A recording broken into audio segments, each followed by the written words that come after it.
Hello world, my name is Klaus Rostel and I'm doing 100 innovation keynotes in 100 days. Today is number 98 and today I'm going to talk about the role of the 11 in the 100 keynotes project. Now first off, who are the 11? What does that even mean? So 21 days in this 100-day project, I created a LinkedIn poll and it said, "Hello network, I currently do a keynote a day. I didn't know I was going to go to 100 at that point. They're about innovation. Do you want me to ping you when I produce one?" And some said, "Only if you feel it's for me." Some said, "Please never ping me again." And quite a few said, "Yes, I'd love that. Go, go, go." Now, only 17 people voted in this poll, so it wasn't like a crazy number. But it did give me 9 people. Now, at this point, I didn't know how far it was going to go. I just asked them, "Do you want me to ping you once a day?" They said yes. 9 people signed up. The Fellowship of the Keynote, I dubbed them. Yes, it's a Lord of the Ring reference. Yes, I am that sort of guy. So each day I'd ping them in my posts, and at some point 2 more joined, one at Keynote 26, one at Keynote 33, making them 11. In each post, they'd get a new title. So they could be the earth-shaking 11 in one post. They'd be the 11 excellences in another. They'd be the elegant 11. Now, so on and so on. This didn't really matter to anyone else. I don't even know if anybody cared. I don't know if anybody even noticed. But it was a fun, small thing for me. So who are these people? Who are these 11? In alphabetical order, I present them to you. Benno K. Earhart, and notice I may butcher some of the names because not all of them are people I actually know how to pronounce their names. Bo Berner Andersen, Christian Staden, Dan Burns, Dan Jensen, Dave Horner, Dave Summers, 2 Daves, 2 Dans, pretty good on the D's there, Jesper Buban Toft, Neil Schambra Stevens, Roger Diffo, and finally, Todd Churches. So they're all men. I noticed that as well. Apart from that, they're pretty different. Hailing from places such as Switzerland, Cameroon, New Zealand, and more. This is not just 11 guys that are from the same community, the same kind of group of friends, etc. These are spread all over the place and come from all over the place. There's an air traffic controller, there's a leadership coach, there might even be 2 of those, actually. And one of them is a CEO of a 30-person company. So there's also some variety in what do they do, what industries are they in. And a year ago, interestingly enough, I'd only met 2 of these people. So far, physically, I've still only met 3 of them out of 11. So even with that, I feel connected to them because they've been with me on this journey and we've talked. Some of them I've talked with a little, some of them I've talked with quite a lot. That leads me, as the text says, to the next question. Where are we going with this? Well, for somebody who's done the project, what have these people meant to me? What has the presence of the 11 meant to me as somebody doing these 100 keynotes? First off, it's been my accountability group. Now, it's not been accountability partners. It's not been, I've said, "So how's it going with your keynotes?" And they've said, "So how's it going with mine?" While that could have been nice, I've been lucky enough to have people who would every day say, "Hey, Klaus, so where's the thing? How's it going?" And I was accountable to these people. Now, I chose it voluntarily. It wasn't like they were going to sue me or withhold their payment or because there wasn't any, that sort of thing. So it wasn't that sort of kind of demanding relationship, but still, here were 11 people who said, "Klaus, we are giving us your attention and your time, but we expect you to deliver." And that was really nice. It also meant I had some constant cheerleaders, because even if it was just a thing like a like or a woohoo or a fun comment, having a core of people who I could always count on to, if not every day, then at least most days engage with what I was producing and keep a steady flow of encouragement. Super, super, super important, super useful, and really, really nice.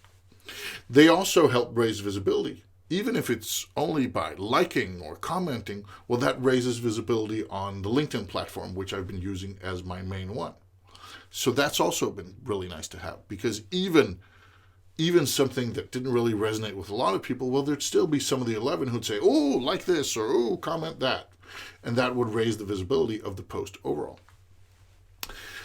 Now, of course, these are 11 smart people, so they'd often weigh in, some more than others, but they'd often weigh in with interesting analysis. Sometimes saying, yeah, I see your point, but here's where I disagree, or here's where you've overlooked something, and sometimes just going, go, go, go, go, go, and what about this, and oh, it's very cool with this, or it fits perfectly with this.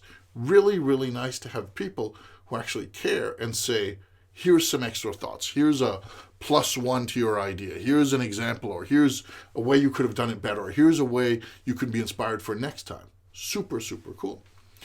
And it's also allowed me, and here I'm going to get a little bit kind of soft and misty-eyed, to make some really real connections.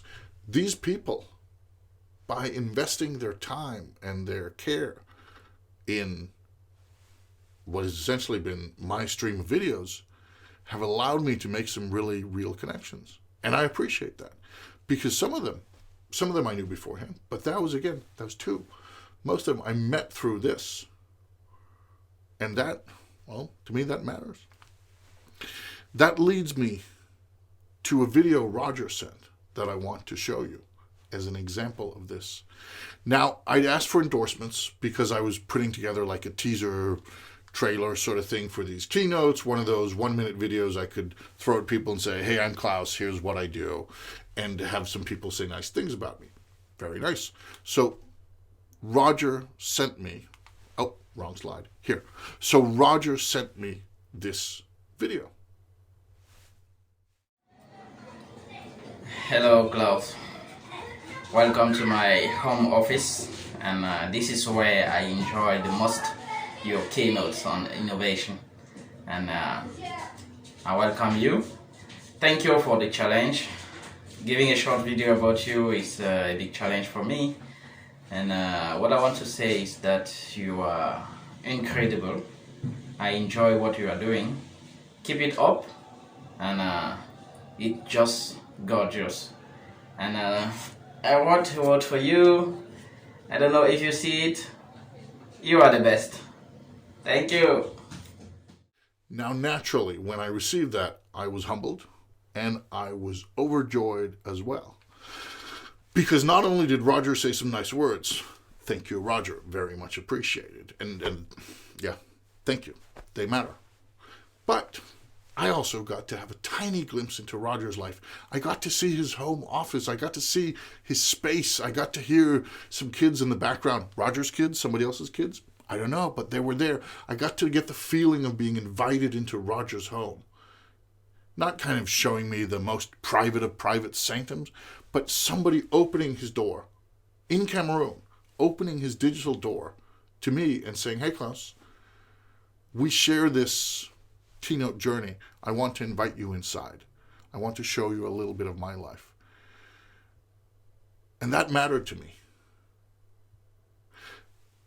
I'm not going to get into a lot of detail of why. There are many reasons for that. But that getting to get a tiny glimpse of somebody else's life, getting to be invited in to see a person, that's, I'm not going to call it invaluable because that's a weird word. I'm just going to say that's important. It's even more important in this day and age where we have global reach but very local understanding. Okay, that went crazy. I'm just going to get that. We're just going to go back for a moment. I don't know what happened. Okay. Bum, bum, bum. Not to... Here we are. Sorry for that. I got to see a glimpse of Roger's life. Warts and all. And he gets to see mine as well. That connection, what I want to say is, that is powerful. And since I've been doing global events for years, I've seen people from all over the world have those connections, whether it's for shared love of fiction, whether it's a professional connection, whether they find something that kind of binds them together. I've seen that happen. I know how powerful that is. Now, I've seen it happen because of a keynote talk.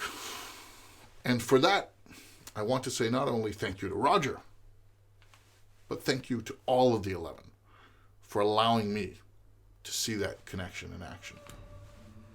Thank you, guys. And thank you for being with me on this keynote journey that is now nearing its end, since this is 98 out of 100. To the rest of you, thank you for listening. Thank you for watching. Thank you for listening to this kind of special keynote. Thank you.